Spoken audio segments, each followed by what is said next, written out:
Om Swastiastu.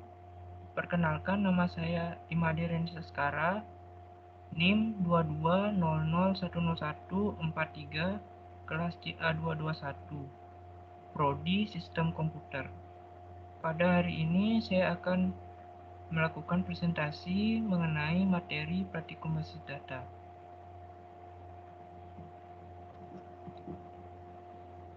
Baik, kita mulai dari materi yang pertama. Materi yang pertama yaitu jenis bahasa yang digunakan dalam pengelolaan database digital. Berikut ini adalah beberapa jenis bahasa yang digunakan dalam pengelolaan database digital. Antara lain, yang pertama SQL atau Structured Query Language.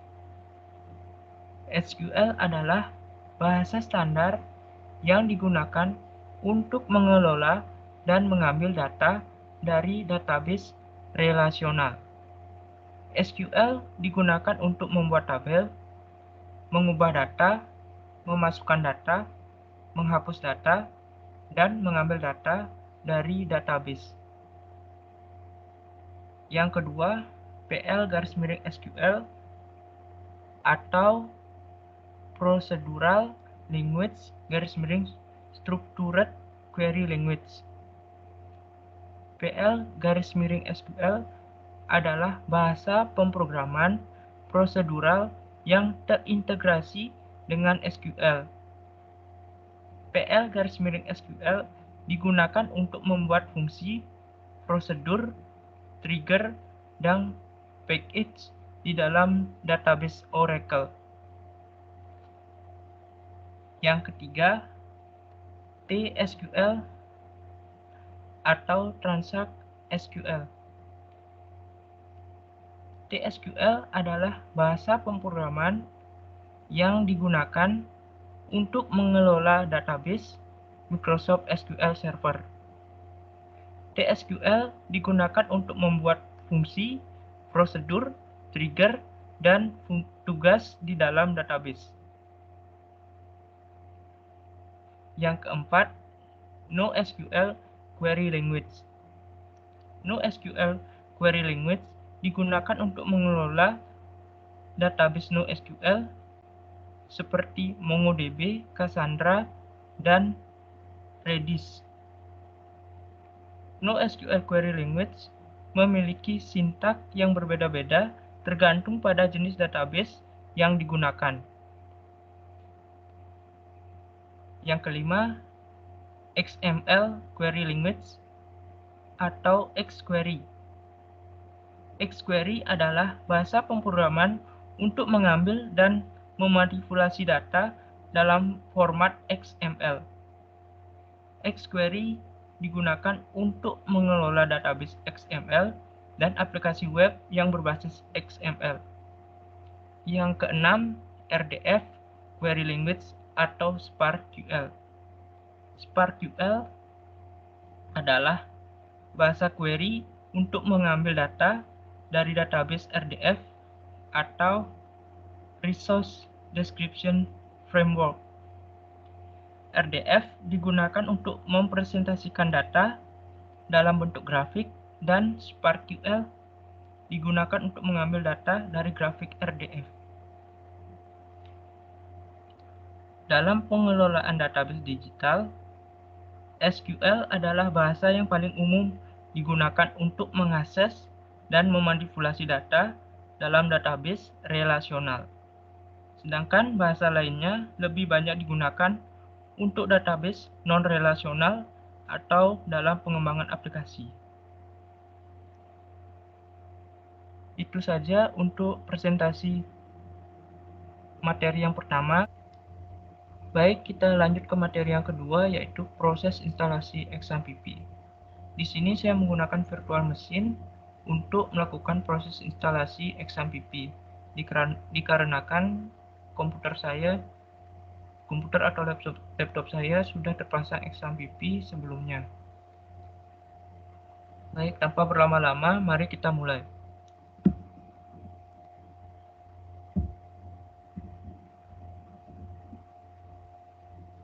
Pertama-tama mari kita buka Google.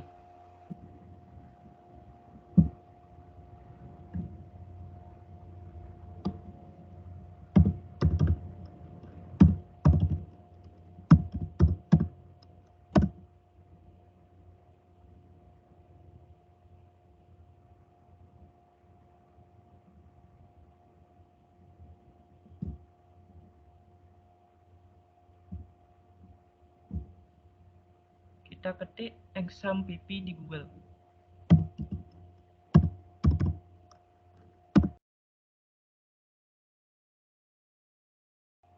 Kita klik yang paling atas yaitu download exam PP.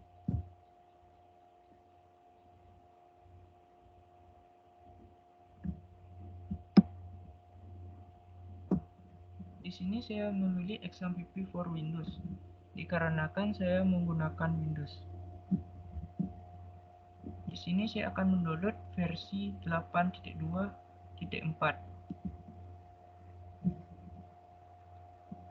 Mari kita mulai download.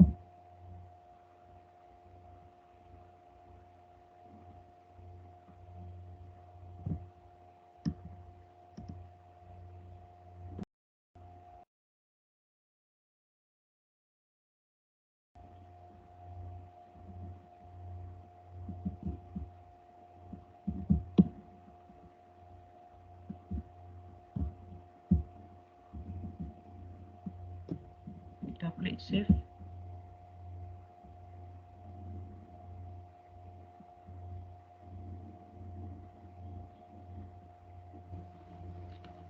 Baik, kita tunggu saja sampai proses downloadnya selesai.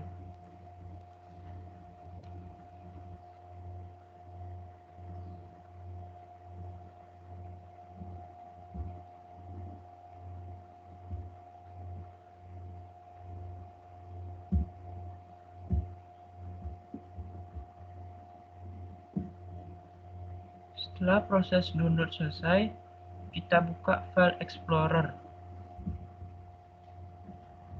Kita klik file download. Kita klik kanan exam PP Windows. Kita klik Run as Administrator.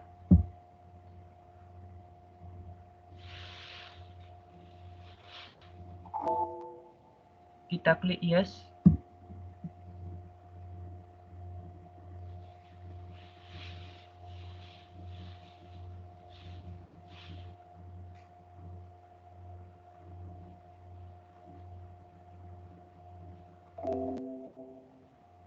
Di sini kita klik OK.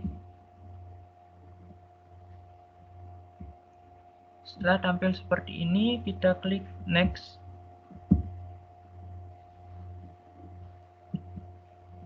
Kita klik Next lagi. Klik Next lagi. Klik Next lagi. Klik Next lagi. Kita tunggu sampai proses instalasinya selesai.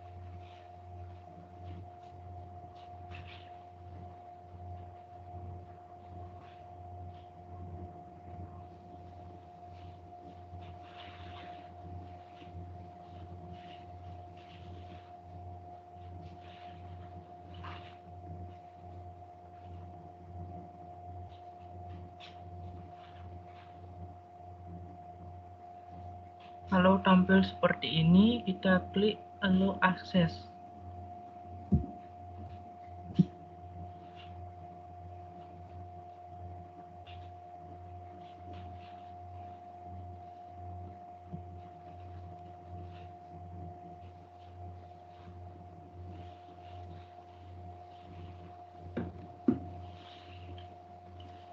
Setelah tampil seperti ini, kita klik Finish.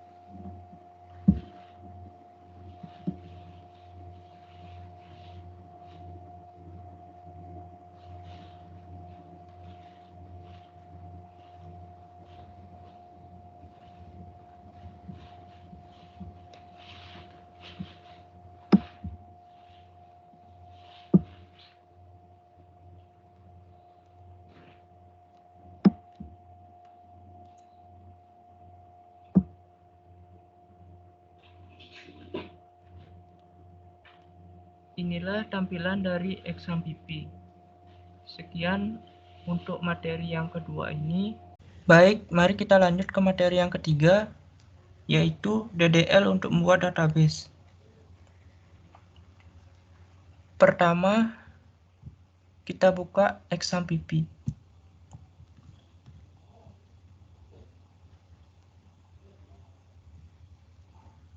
Selanjutnya, klik Start pada Apache.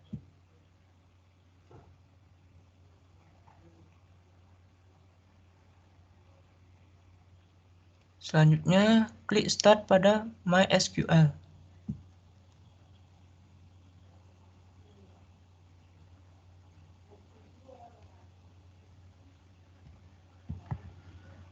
Selanjutnya, buka Google Chrome.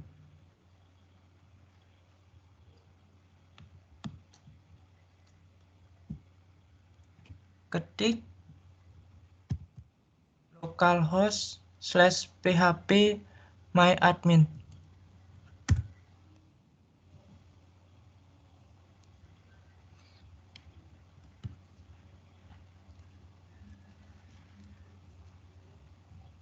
Selanjutnya, klik SQL.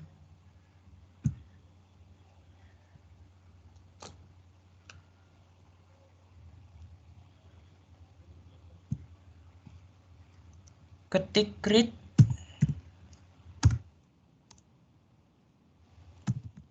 database. Nama database, misalnya di sini saya buat universitas.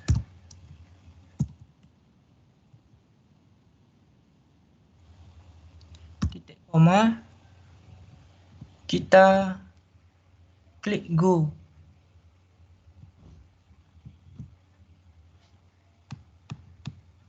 Maka sebuah database telah jadi dengan nama universitas. Materi selanjutnya yaitu DDL untuk menghapus database. Klik database yang sudah kita buat. Setelah itu klik SQL. Setelah itu ketik drop database. Nama database yang mau kita hapus. Misalnya universitas.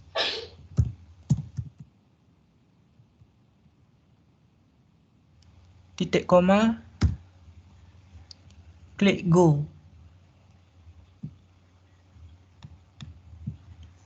Maka sebuah database dengan nama universitas telah dihapus.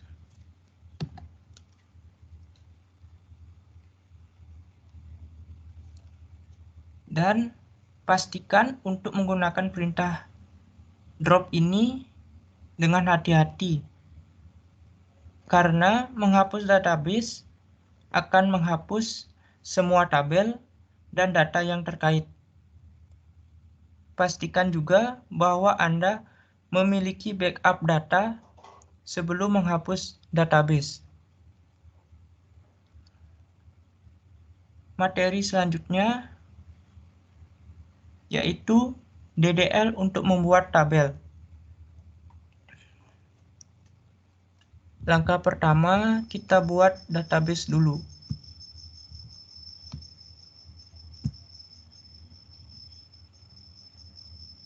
Klik SQL, ketik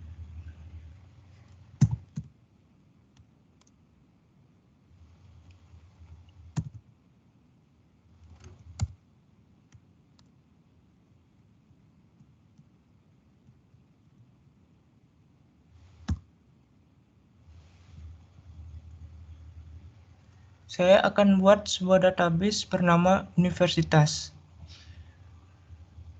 Klik go.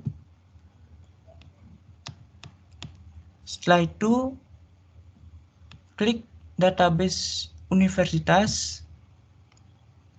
Klik SQL. ketik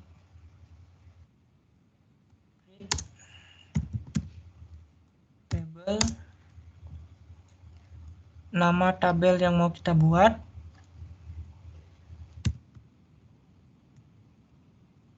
misalnya jurusan,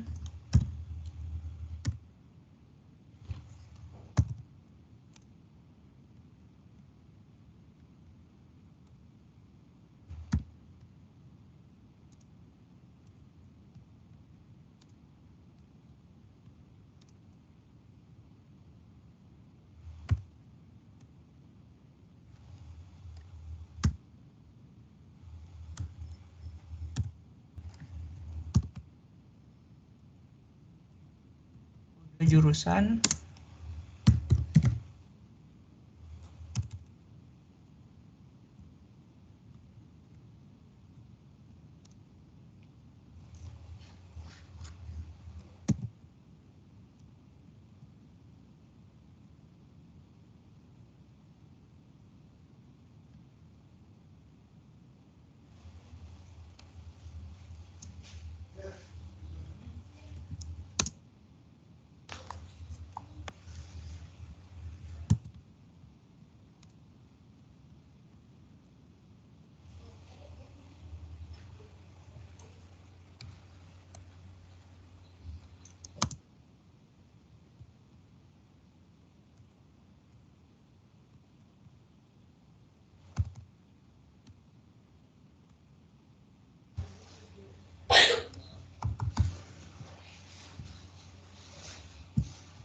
agar tidak banyak kita kasih 15.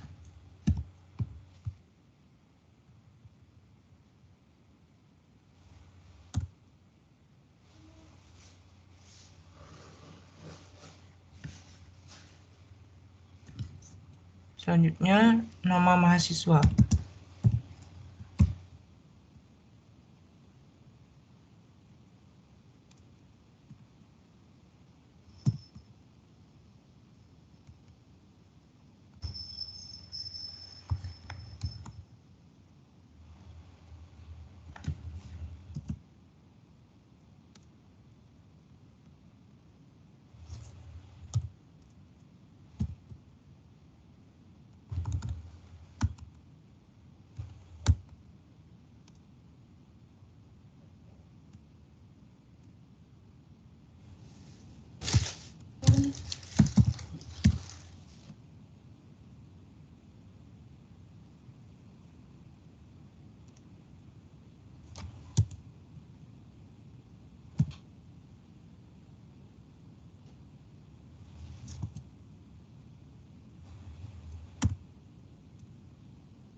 Di sini primary key-nya yaitu ID.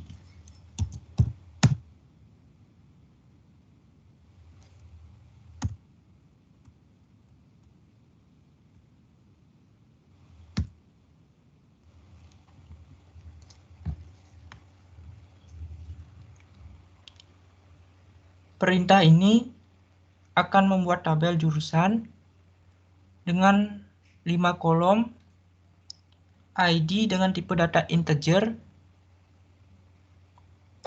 dan diatur sebagai primary key,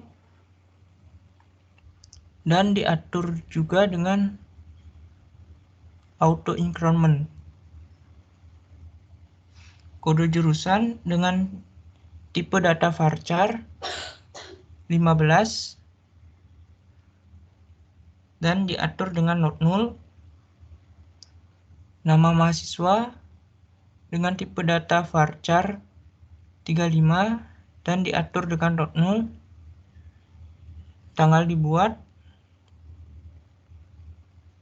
dengan tipe datetime, nama jurusan dengan tipe varchar 35 dan diatur dengan not null. Setelah itu kita klik go.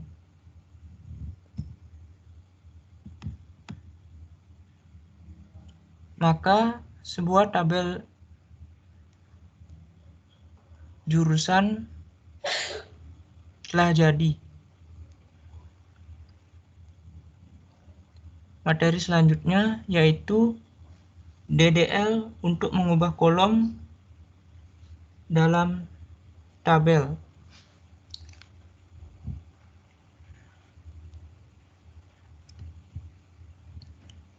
Kita klik tabel yang telah kita buat.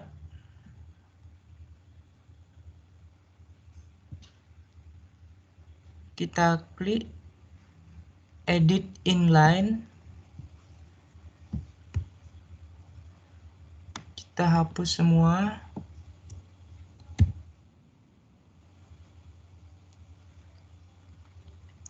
Setelah itu kita ketik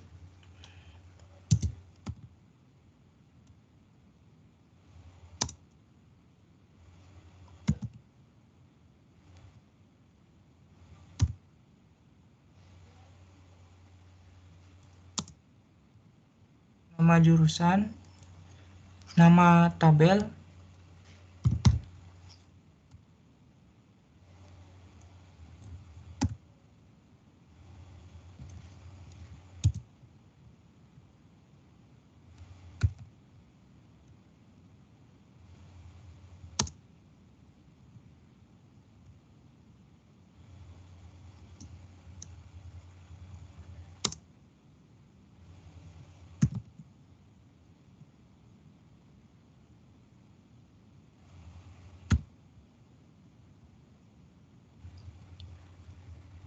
perintah ini akan mengubah tipe data kolom nama mahasiswa pada tabel jurusan menjadi varchar dengan panjang maksimum 50 karakter.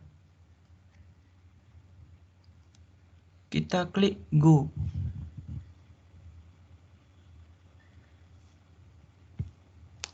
Setelah berhasil, mari kita cek di struktur. Nama mahasiswa telah berhasil dirubah menjadi varchar 50. Materi selanjutnya yaitu DML untuk menginput data dalam tabel.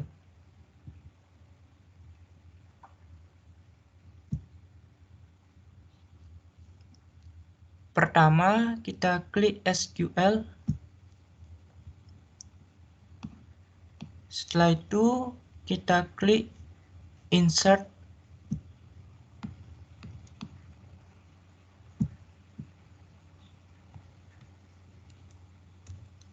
Kita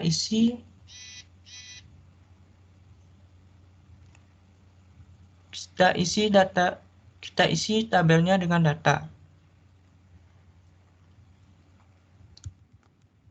Yang pertama ID, kita kasih angka 1. Jurusan misalnya SK 101.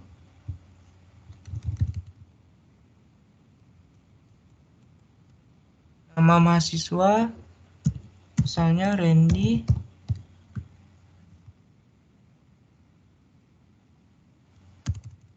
Dibuat misalnya 2023.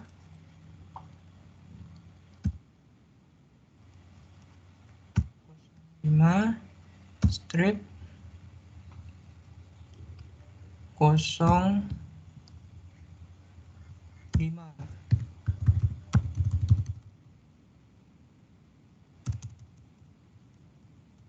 Nama jurusan misalnya sistem komputer.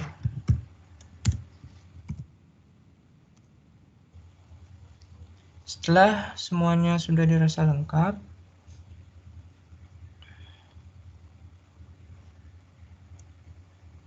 kita bisa mengklik Go. Dan perintah ini akan memasukkan data baru ke dalam tabel jurusan dengan ID 1, kode jurusan SK101, nama mahasiswa, Randy, tanggal dibuat 2023, strip 05, strip 05, dengan nama jurusan sistem komputer. Kita klik Go.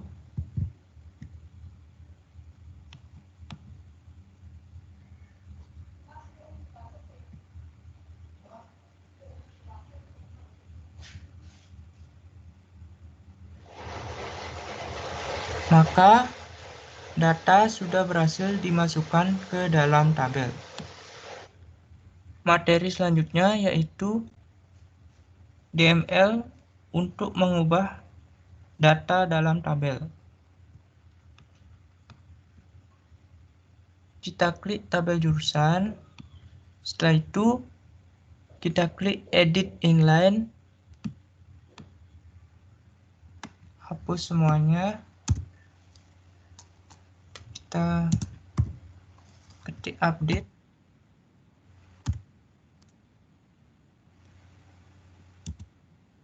Nama tabel.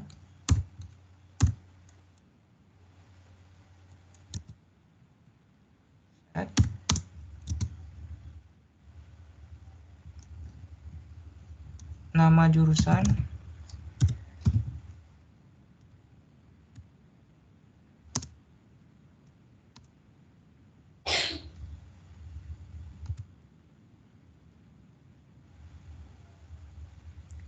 Misalnya di sini saya mau mengubah nama jurusan dari sistem komputer menjadi sistem informasi.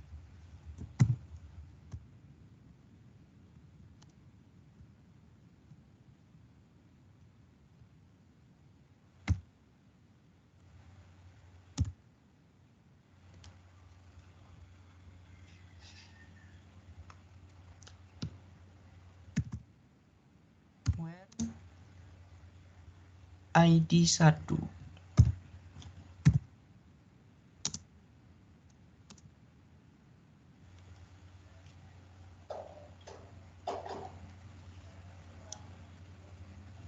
Di sini saya akan mengubah nama jurusan dengan ID 1 dari sistem komputer menjadi sistem informasi dalam bentuk tabel jurusan. Kita klik Go. Klik Browse. Maka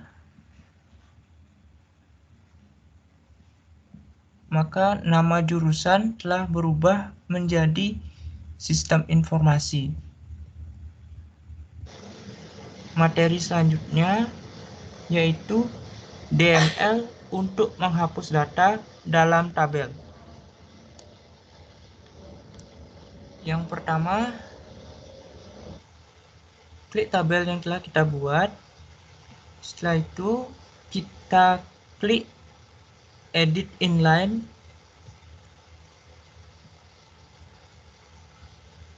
Setelah itu kita hapus semuanya.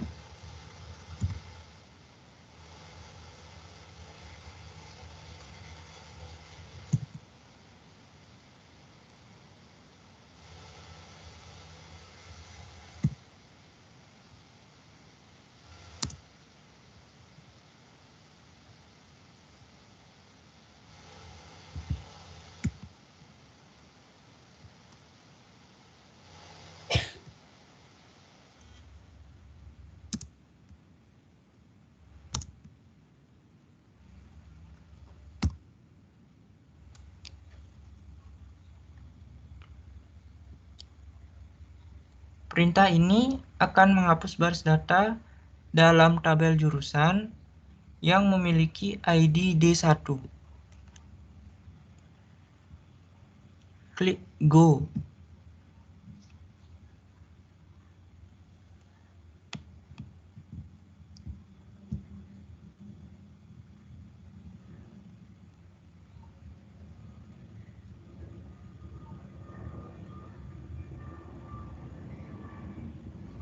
Maka data dalam tabel sudah berhasil dihapus. Materi selanjutnya yaitu pentingnya primary key dan foreign key. Yang pertama, primary key. Primary key adalah kolom atau kombinasi kolom yang unik di setiap baris dalam sebuah tabel. Primary key secara khusus digunakan untuk mengidentifikasi baris individu dalam sebuah tabel.